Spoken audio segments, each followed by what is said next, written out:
Pemirsa, Kabupaten Buleleng per hari Minggu 12 Juli 2020 mengalami penambahan satu kasus terkonfirmasi positif COVID-19. Satu pasien tersebut merupakan kasus transmisi lokal dari PDP yang terkonfirmasi sebelumnya. Hal tersebut disampaikan oleh Sekretaris Gugus Tugas Percepatan Penanganan COVID-19 Buleleng, Gede Suyasa kepada sejumlah awak media Minggu 12 Juli 2020.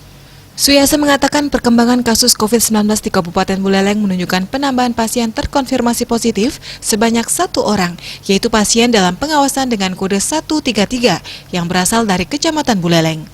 Yang bersangkutan memiliki riwayat pernah kontak erat dengan PDP 124, yang sebelumnya kontak erat dengan kasus COVID-19 di Denpasar.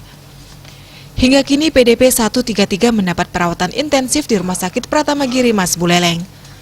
Suyasa menambahkan secara akumulatif jumlah pasien yang terkonfirmasi positif COVID-19 di Kabupaten Buleleng berjumlah 105 orang, pasien sembuh terakumulasi 96 orang, dan sedang dirawat di Buleleng sebanyak 8 orang.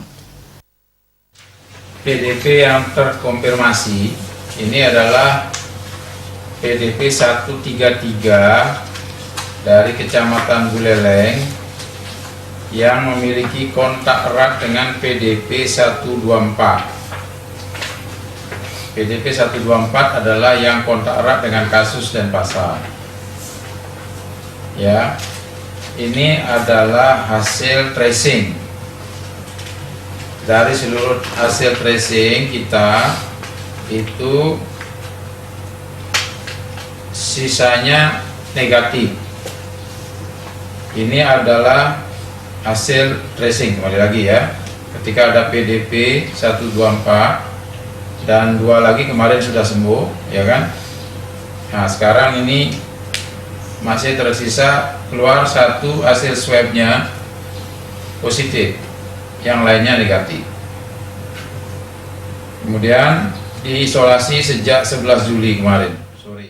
Kasus yang terkonfirmasi di Buleleng kini melandai. Buleleng kini dinyatakan masuk dalam Kabupaten Zona Hijau dengan skala kasus yang kecil. Komang Yuda, Bali TV.